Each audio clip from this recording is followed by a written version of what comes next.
여러분 안녕하십니까. 법률사무소국토의 김조영 대표 변호사입니다. 24년 동안 1800여 건의 부동산 건설 재건축 재개발 소송을 수행한 경험으로 오늘은 인도소송에 있어 명도소송이 아닙니다. 흔히 얘기하는 명도소송인데 인도소송에서 소송을 제기하는 원고가 승소하기 위해 증명해야 될 사항에 관해서 말씀을 드리겠습니다. 상식상으로 접근하면 쉬울 수도 있습니다. 이 동영상 강의는 홈페이지인 r119co.kr에 들어오시면 5번째 칸에 있는 나홀로 소송 김조영 대표 변호사 따라하기 건물 토지 인도 소송에 게재되도록 하겠습니다. 지금 인도받을 수 있는 권한이 있다는 점을 증명해야 돼요. 소송에서 이기려면 판결 나는 시점을 기준으로 해서 지금 그 부동산을 나한테 넘겨주라는 권한이 있어야 돼. 옛날에 있었는데 판결 날 시점에 없어졌다든지 아니면 판결 날 시점에도 아직 장래에 받을 수 있다든지 이렇게 되면 패소 판결이 납니다. 그렇기 때문에 판결 날 그 시점쯤 돼가지고 아니면 소장 제기할 때부터 끝까지 인도받을 수 있는 권한이 있다는 점을 증명을 하는 게 핵심이에요. 그럼 이게 뭐냐?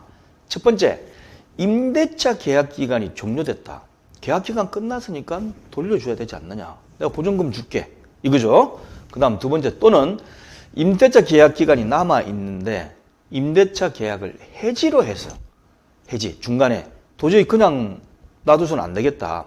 그래가지고 해지 사유가 발생해가지고 임대차 계약을 해지하고 임대차 계약 기간이 종료가 되는 경우.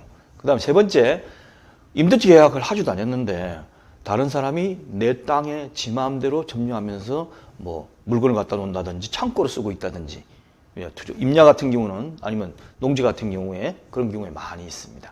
이럴 경우에 증명을 하면 되는 거죠. 자, 그럼 첫 번째, 임대차 계약기간 종료는 이렇게 증명해야 됩니다. 첫 번째, 그냥 말로만 임대차 계약기간이 적혀있는 임대차 계약서를 제출하고 이 임대차 계약기간이 금년 3월 31일 날 만료됐기 때문에 너 인도해라. 이게 아니에요. 자, 어떻게 되죠? 임대차 계약기간 종료 전 6개월부터 1개월 또는 법이 개정돼 가지고 어떤 계약의 경우 2개월 전에 갱신을 거절한다 라는 통지 또는 이러이러하게 조건 변경을 안 해주면 갱신 안 하겠다는 통지를 하지 않으면 어떻게 되죠? 자동으로 연장이 돼버립니다. 그러니까 임대차 계약서만 갖다 내면서 종료됐다라고 하면 안 돼요. 이 임대차 기간이 이렇게 끝나기 때문에 사전에 이렇게 계약 갱신을 거절하는 통지를 보냈다 또는 조건을 보냈더니만 안 한다고 하더라 라는 식의 그런 내용까지 해야지. 그렇지 않고 임대차 계약서상의 기간만 종료됐다고 하면 판사가 당연히 그걸 요구를 하게 되는 겁니다. 자, 그리고 그 다음에 이 1개월 또는 2개월인데 2020년 12월 10일 이전에 계약을 하거나 갱신된 것은 종료 1개월 전.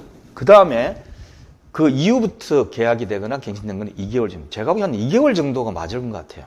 1개월 남겨놓고 다음 달 말에 나가십시오. 이러면 상당히 좀 어떻습니까?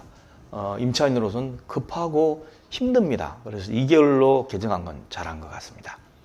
그 다음에 임차인이 만약에 갱신 요구권이 인정되는 경우에는 안 되니까 인정 안 되는 경우에 해당이 되고 임차인의 갱신 요구권이 인정되면 임대차 계약 기간이 종료가 안 되고 따라서 패소됩니다. 마찬가지로 임차인의 경우라면 이걸 들어보면 나는 갱신 요구권이 있어가지고 갱신 요구권을 행사했기 때문에 늘어났다. 아니면 가만히 있다가 기간이 지나가 버렸기 때문에 뭉시적으로 갱신됐다. 이게 이제 반박의 내용이 될 수 있겠죠. 자, 그 다음에 임대차 계약 해지로 인한 임대차 계약 종료인데 어떤 경우에 해지냐? 보통 임대차 계약서에 쓰여져 있습니다.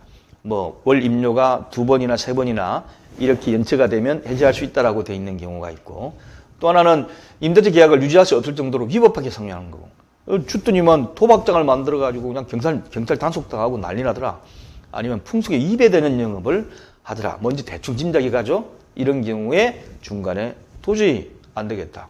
해지를 할 수가 있습니다. 그 다음에 이제 무단 점유하는 거는 우리 입장에서는 증명할 필요가 없어요. 무슨 얘기냐? 원고는 피고가 무단으로 점유하고 있다라는 주장만 하면 돼요. 그렇게 되면 상대방인 피고가 아니다. 나는 적법하게 이걸 사용할 수 있는 권한이 있다라고 스스로 증명을 해야 됩니다. 그래서 내 땅 토지 위에 누가 적재물을 갖다 놓는다든지 아니면 가건물을 설치해가지고 무단으로 하고 있다 그러면 너 왜 이거 내 마음대로 쓰느냐 나가라기만 하면 상대방은 아닙니다. 나는 이래서 이걸 쓸 수 있습니다. 라는 내용이 증명이 돼야 되는 거죠.